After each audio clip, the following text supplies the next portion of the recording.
আমরা এই ভোলাডাঙ্গা মকর সংক্রান্তি, তাই তো? মকর সংক্রান্তি উপলক্ষে আমরা এখানে এসছি। আমি গতবার এসছি আর এবারে, তাই তো নাকি?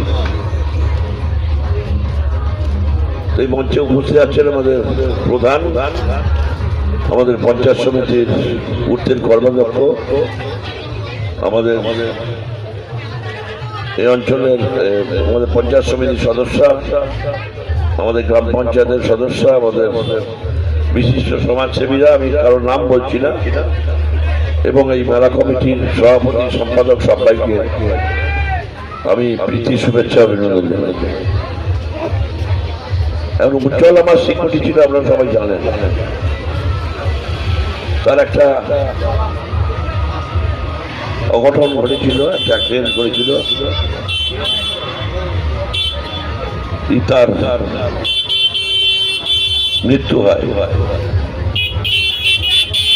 এই মেলাটা পরিচালনা করতে আমরা দেখেছিলাম। গত বছর আমি মেলায় এসেছিলাম, আমাকে বলা হয়েছিল যে আমাদের এই ঘাটের রাস্তাটা করে দেওয়ার জন্য।